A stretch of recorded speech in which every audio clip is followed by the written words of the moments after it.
Assalamualaikum warahmatullahi wabarakatuh.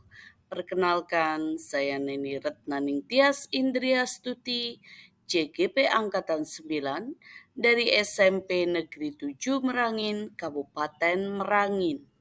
Pada video kali ini, saya akan menampilkan aksi nyata modul 1.3 Visi Guru Penggerak.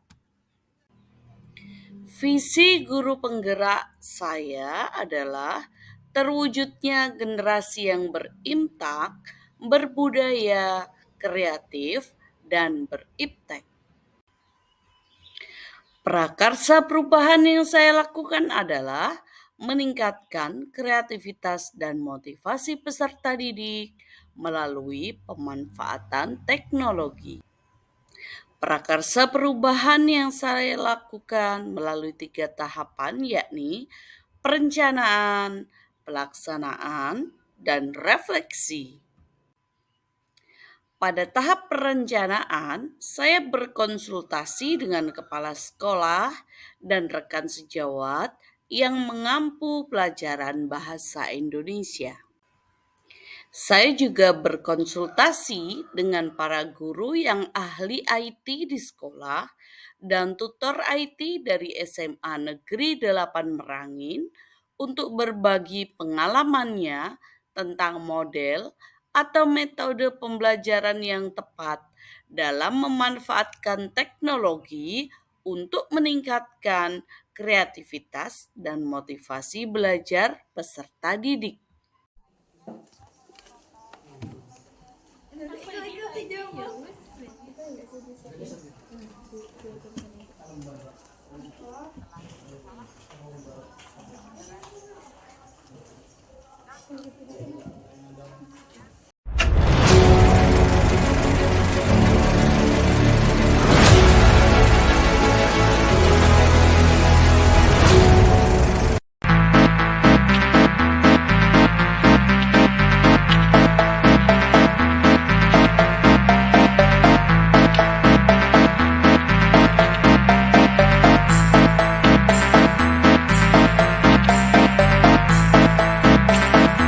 Set the speed up, no counter.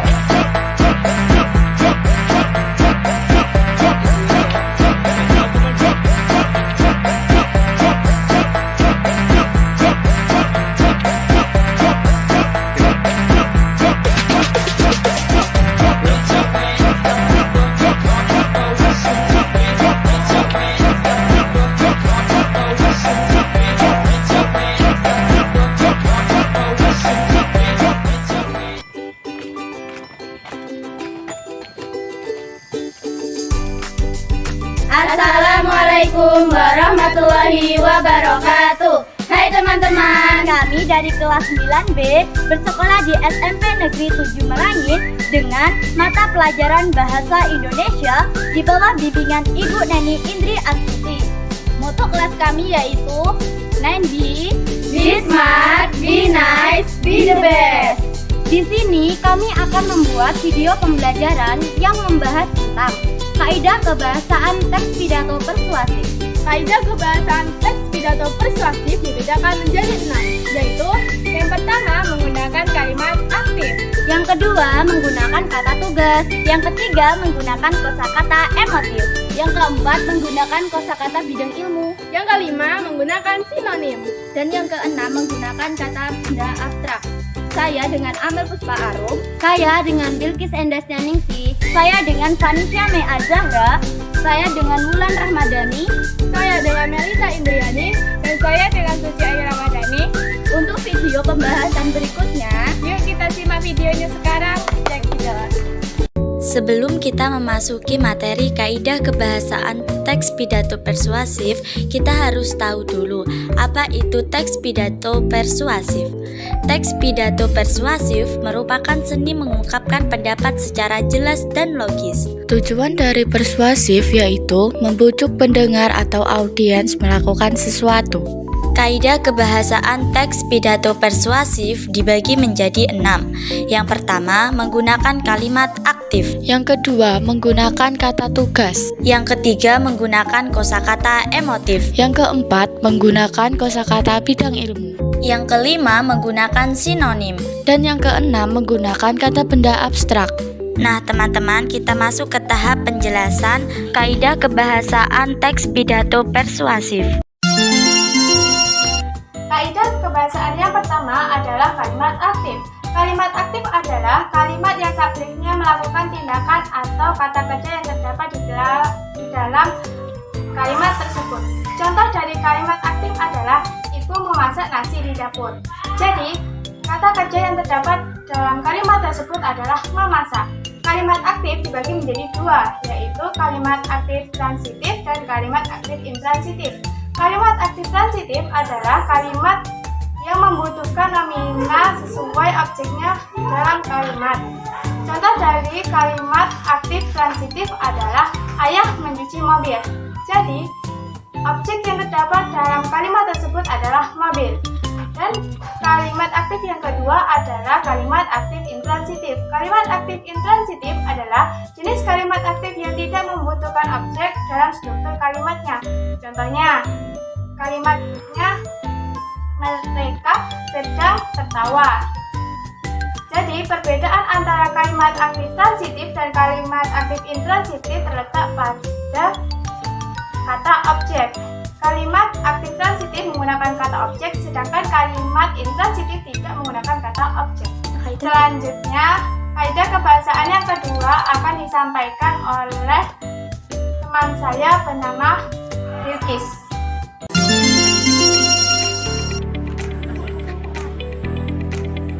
Lanjut ke kaidah kebahasaan yang kedua, yaitu kata tugas. Kata tugas itu sebenarnya ada banyak sekali ya macamnya, namun yang sekarang akan kita bahas yaitu kata tugas yang bersifat konjungsi. Konjungsi dalam teks pidato persuasif ini berfungsi untuk menciptakan kohesi. Kohesi adalah keterpautan bentuk, yaitu seperti konjungsi sebab akibat yang biasanya digunakan dalam sebuah pidato persuasif. Contohnya yaitu sebab, karena, oleh karena itu, maka, dan lain sebagainya. Atau lebih detailnya lagi seperti pada contoh berikut ini. Dengan menjadi wirausaha, maka kita pun telah berjuang mengentaskan kemiskinan. Nah, di sini ada konjungsi sebab akibat yaitu pada kata maka. Dan konjungsi ini sering digunakan pada pidato persuasif. Dan kaidah kebahasaan yang ketiga akan disampaikan oleh teman saya yaitu Fani Syame Azara. Nah, teman-teman, yang ketiga menggunakan kosakata emotif. Apakah kalian tahu apa itu kosakata emotif? Kata emotif adalah kata yang digunakan untuk melibatkan perasaan audiens. Kosakata emotif merupakan kosakata yang menimbulkan atau membangkitkan emosi subjektif yang menciptakan gambar dalam imajinasi untuk merangsang panca indera. Kosakata ini berhubungan dengan perasaan yang dapat membuat para pendengar tersentuh. Kosakata ini biasanya memiliki makna konotatif. Contoh kosakata emotif adalah raihlah cita-citamu setinggi langit. Selanjutnya, kaidah kebahasaan yang keempat akan dijelaskan oleh teman saya yang bernama Bulan Ramadan. Nah, kita akan lanjut yang keempat, kosakata bidang ilmu. Apa sih kosakata bidang ilmu? Kosakata bidang ilmu adalah kosakata yang digunakan pada bidang keilmuan tertentu saja. Contoh penggunaan kosakata bidang ilmu yaitu seperti salah satu perubahan yang dapat kita rasakan saat ini. Salah satu perubahan yang dapat kita rasakan akhir-akhir ini adalah berkembangnya dunia internet yang sangat pesat. Hal itu dapat ditandai dengan meningkatnya pengguna internet yang sangat tinggi, seperti media sosial Facebook, WhatsApp, Instagram, Twitter, hingga Telegram di tengah-tengah masyarakat saat ini. Kaidah kebahasaan yang selanjutnya akan disampaikan oleh Melita Indriani. Kaidah kebahasaan yang kelima adalah menggunakan sinonim. Sinonim adalah kata yang memiliki bentuk yang berbeda namun memiliki arti atau pengertian yang sama. Sinonim disebut juga dengan persamaan kata atau padanan kata.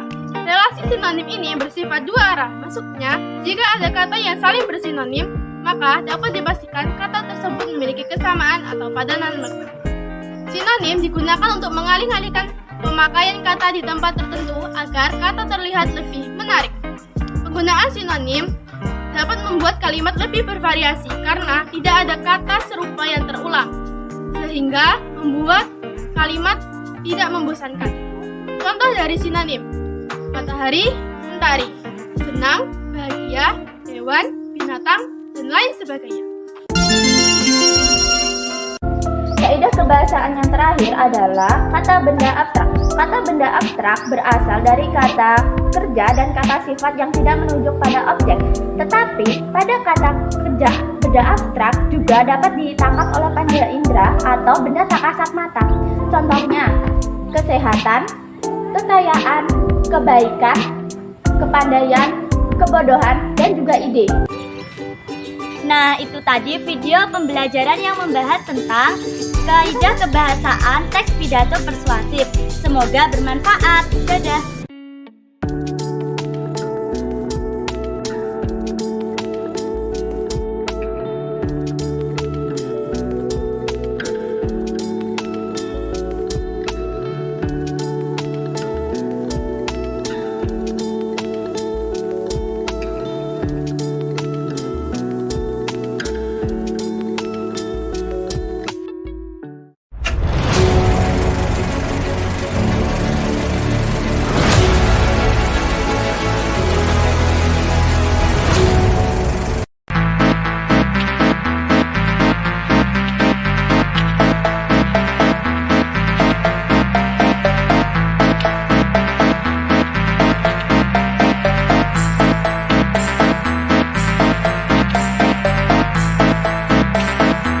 That will speed up no counter.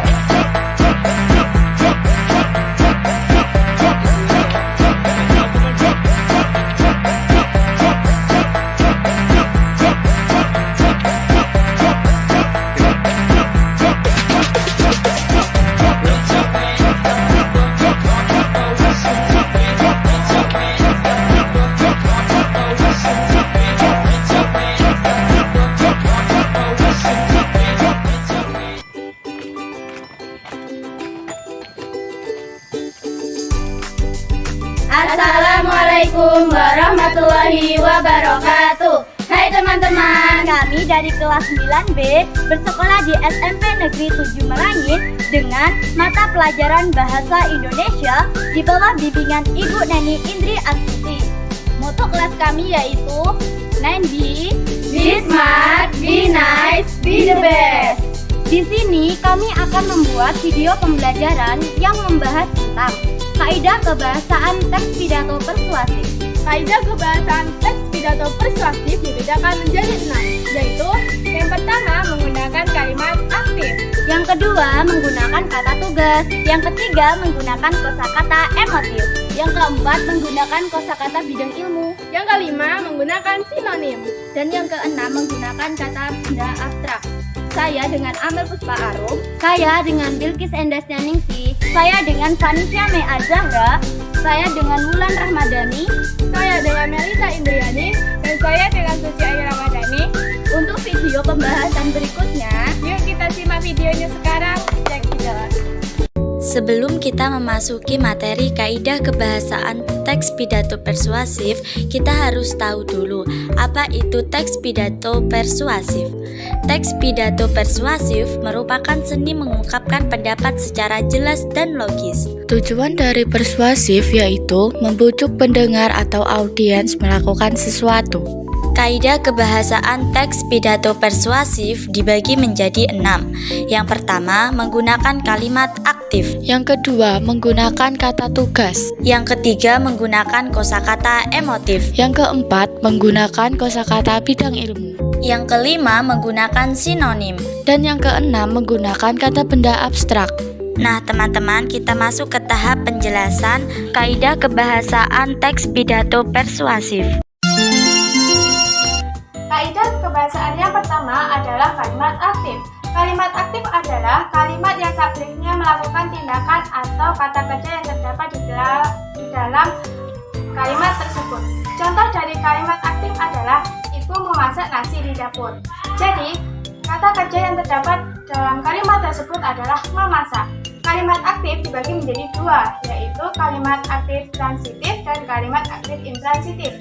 Kalimat aktif transitif adalah kalimat yang membutuhkan nominal sesuai objeknya dalam kalimat. Contoh dari kalimat aktif transitif adalah ayah mencuci mobil. Jadi, objek yang terdapat dalam kalimat tersebut adalah mobil. Dan kalimat aktif yang kedua adalah kalimat aktif intransitif. Kalimat aktif intransitif adalah jenis kalimat aktif yang tidak membutuhkan objek dalam struktur kalimatnya. Contohnya, kalimatnya mereka sedang tertawa. Jadi, perbedaan antara kalimat aktif transitif dan kalimat aktif intransitif terletak pada kata objek. Kalimat aktif transitif menggunakan kata objek, sedangkan kalimat intransitif tidak menggunakan kata objek. Selanjutnya, kaidah kebahasaan yang kedua akan disampaikan oleh teman saya bernama Bilkis.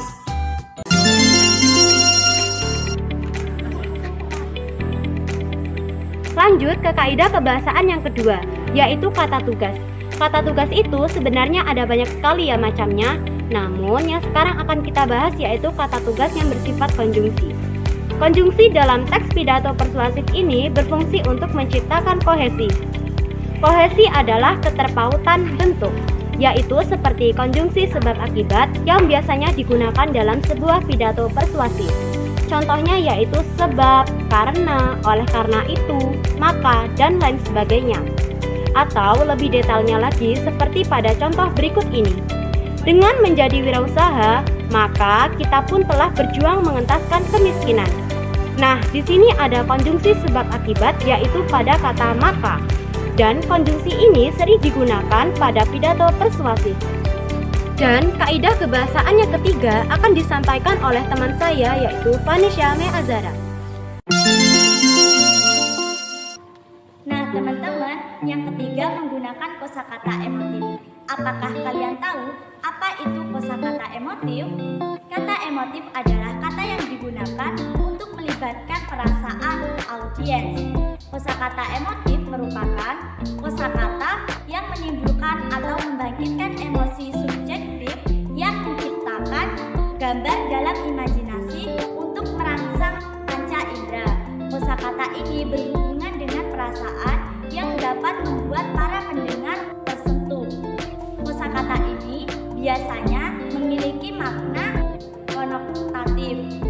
Contoh kosakata emotif adalah raihlah cita-citamu setinggi langit. Selanjutnya, kaidah kebahasaan yang keempat akan dijelaskan oleh teman saya yang bernama Bulan Ramadan.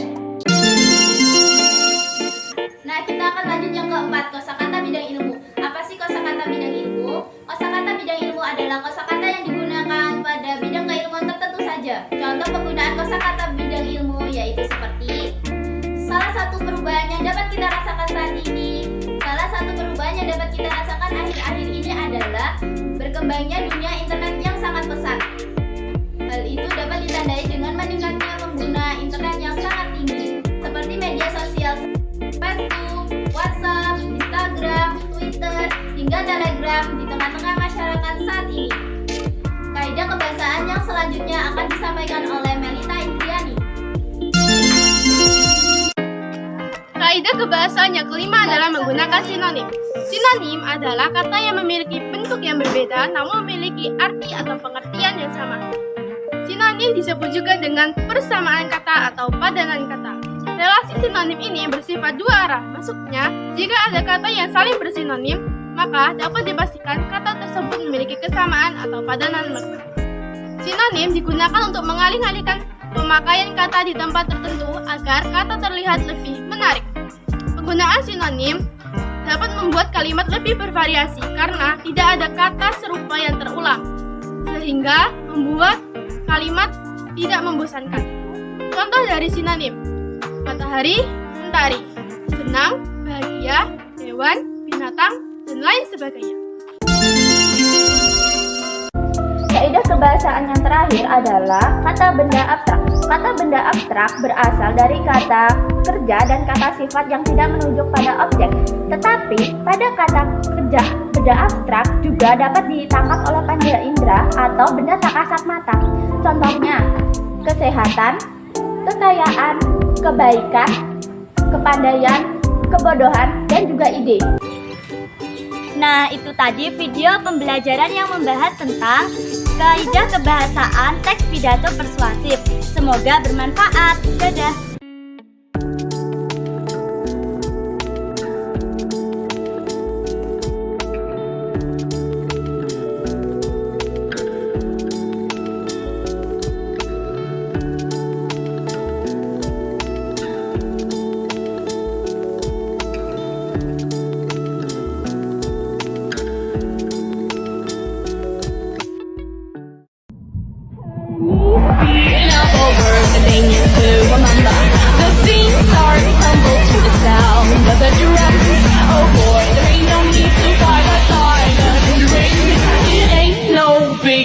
Just show her a little.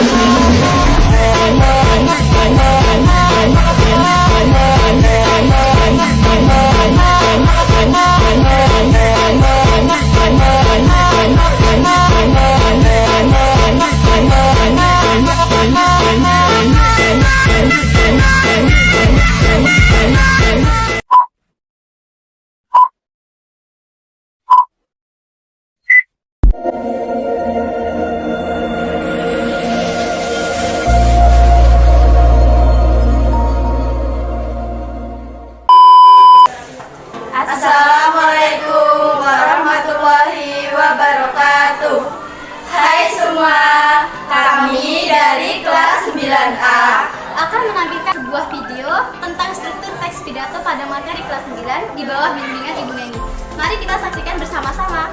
Struktur pidato memiliki 3 bagian, yaitu pembukaan, isi, dan penutupan pidato. 3 bagian tersebut memiliki 3 komponen yang sangat penting untuk teks pidato persuasif ataupun teks pidato lainnya. Berikut struktur beserta penjelasannya. Yang pertama adalah pembukaan. Dalam teks pidato, pembukaan terdiri dari 3 bagian, yaitu salam pembuka, ucapan penghormatan, dan ucapan syukur. Hal ini berisi tentang pengenalan topik atau permasalahan yang akan kita bahas. Hal ini juga berfungsi sebagai pengancam sebelum tahapan penjelasan atau isi pidato. Selain itu juga berisi tentang deskripsi singkat tentang permasalahan topik. Contoh pembukaan dalam teks pidato. Contoh yang pertama adalah salam pembuka, seperti Assalamualaikum warahmatullahi wabarakatuh. Selamat pagi, salam sejahtera bagi kita semua. Contoh yang kedua adalah ucapan penghormatan, seperti yang terhormat Kepala SMP N7 Merangin, Majelis Guru, serta staf tata usaha dan teman-teman yang saya sayangi. Contoh yang terakhir adalah ucapan syukur, seperti marilah kita panjatkan puji syukur atas kehadiran Tuhan yang Maha Esa, atas nikmat sehat yang telah diberikan kepada kita sehingga kita bisa berkumpul kembali di hari ini di sekolah tercinta. Yang kedua, isi pidato.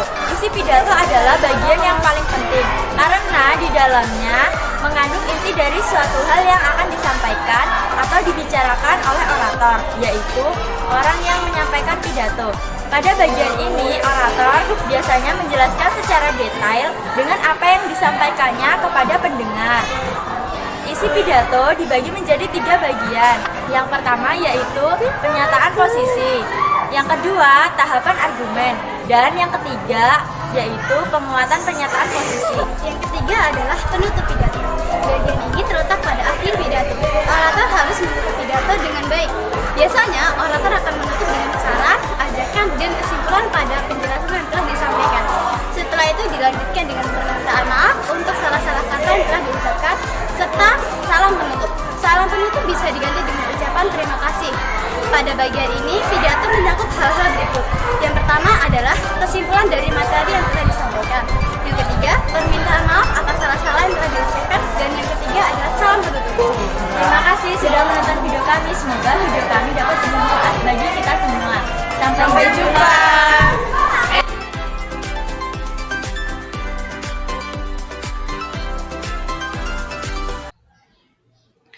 Pada tahap refleksi, saya mencari tahu apa kelebihan dan kekurangan metode pembelajaran yang saya lakukan, agar dapat diperbaiki pada tahap selanjutnya. Demikian aksi nyata yang telah saya lakukan terhadap modul 1.3 Visi Guru Penggerak. Sekian dan terima kasih. Assalamualaikum warahmatullahi wabarakatuh.